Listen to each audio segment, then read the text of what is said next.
Bienvenidos a un capítulo impactante sobre el cine de oro mexicano. Cuando pensamos en las estrellas de los años 40 y 50, imaginamos glamour, talento y aplausos. Pero detrás de las alfombras rojas, algunas de estas figuras escondían pasados oscuros, callejones, comisarías y crímenes que nunca llegaron a los titulares. Hoy desenterramos las historias de 6 actores icónicos que, antes de brillar en la pantalla, dejaron huellas en los archivos policiales. Robos, peleas, fraudes y más, estas son las verdades que el cine ocultó. Prepárense, porque esto no estaba en el guión. 1. Tomás Perrín, el villano que no fingía. Tomás Perrín, con su físico imponente y mirada cortante, era el villano elegante en películas como Su adorable majadero 1938, donde debutó bajo la dirección de Alberto Gould. Pero antes de los reflectores, Tomás ya era conocido en las calles duras de la Ciudad de México. Creció en barrios bravos, donde las riñas eran el pan de cada día. En su juventud, fue detenido al menos 2 veces por peleas callejeras con arma blanca. En una de ellas, hirió a un hombre en la pierna durante una disputa en un mercado, lo que lo llevó a pasar varios días en la cárcel. Su expediente, curiosamente, desapareció cuando empezó a trabajar en teatro en los años 30. Un actor que lo conoció en esa época confesó: Tomás no actuaba de rudo, lo era. Esa mirada suya no era de utilería, venía de la calle. En el cine, su intensidad natural lo convirtió en un villano inolvidable, pero quienes lo conocían sabían que su pasado no era solo un rumor. ¿Cómo llegó de las celdas a los sets? Su talento y un poco de suerte borraron las manchas de su historial, pero su aura de peligro nunca se desvaneció. 2. Arturo Martínez, el malo que vivía al límite. Arturo Martínez, uno de los villanos más prolíficos del cine mexicano, dejó su marca en géneros desde rancheras como Juan Charrasqueado hasta cintas de terror como La momia azteca 1957. Pero antes de ser un ícono del cine, Arturo era parte de un mundo mucho más turbio. En su adolescencia, estuvo involucrado con una banda que organizaba peleas clandestinas en patios traseros de barrios marginales. Estas apuestas ilegales atraían a todo tipo de personajes, y Arturo no solo participaba, sino que era conocido por su temperamento impredecible. A los 17 años, fue detenido por robo menor en una tienda de ropa en la Ciudad de México. Como era menor de edad, evitó cargos graves, pero el expediente existió. Cuando la fama llegó, se dice que pagó para hacer desaparecer esos registros. En los sets, su carácter seguía siendo explosivo. Directores como Ismael Rodríguez contaban que Arturo no necesitaba ensayar para ser intimidante. No actuaba, solo era él, decían. Su vida en la calle le dio la chispa que lo hizo un villano legendario, pero también un recordatorio de que el cine a veces solo pulía la realidad. 3. Víctor Parra, el rebelde de la pantalla y la calle. Víctor Parra, conocido por su intensidad en películas como Campeón sin Corona 1946 y Los Fernández de Peralvillo 1955, era un actor, productor y, en su juventud, un militante radical. A principios de los años 40, fue detenido durante una manifestación violenta en la Ciudad de México, acusado de golpear a un policía y causar destrozos en una plaza pública. Aunque salió libre tras pocos días, esa detención quedó registrada y fue usada en su contra cuando empezó a destacar en el cine. Los círculos conservadores de la industria lo veían con recelo por su pasado político. Víctor nunca lo negó.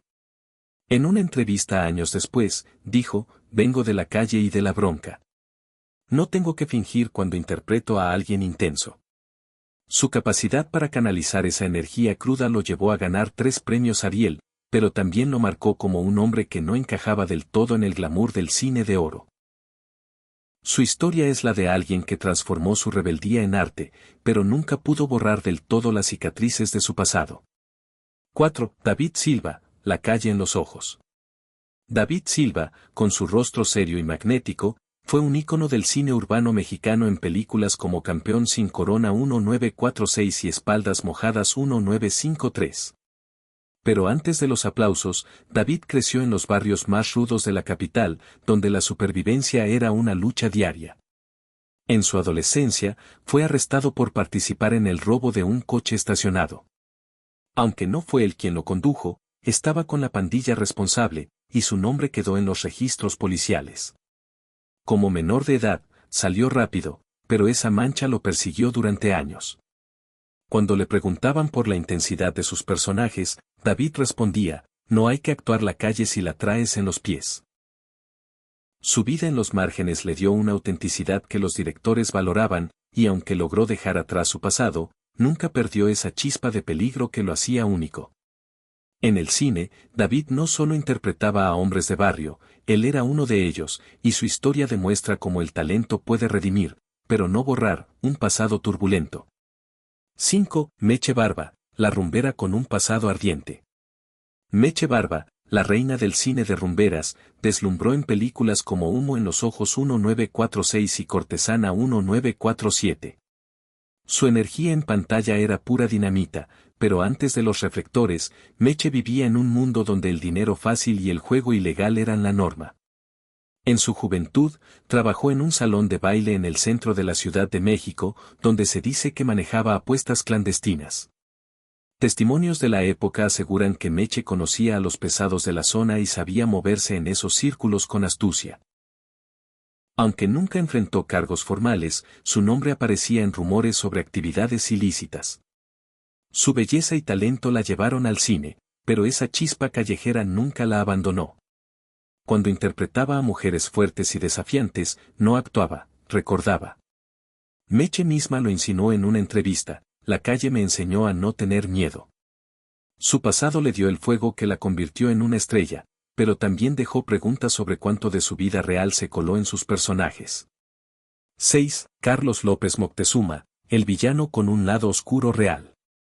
Carlos López Moctezuma, el inolvidable cacique de Río Escondido 1947 y villano en decenas de películas, tenía una presencia que helaba la sangre.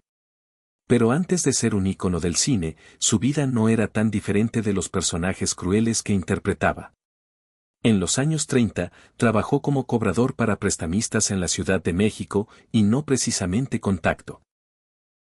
Testimonios de la época lo describen como un hombre intimidante, que usaba su mirada penetrante y su voz grave para presionar a deudores.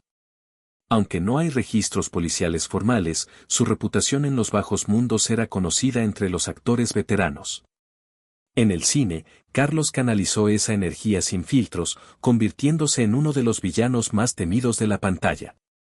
Directores como Emilio Fernández decían que no necesitaba ensayar, él llegaba y el set se callaba. Lo irónico es que su intensidad no era solo actuación, era un eco de su vida antes de la fama. Su pasado, aunque difuminado por el éxito, dejó rumores que nunca se apagaron del todo. Estas 6 estrellas, Tomás Perrín, Arturo Martínez, Víctor Parra, David Silva, Meche Barba y Carlos López Moctezuma, nos muestran que el cine de oro mexicano no solo era glamour y arte, sino también un refugio para quienes traían cicatrices de la calle.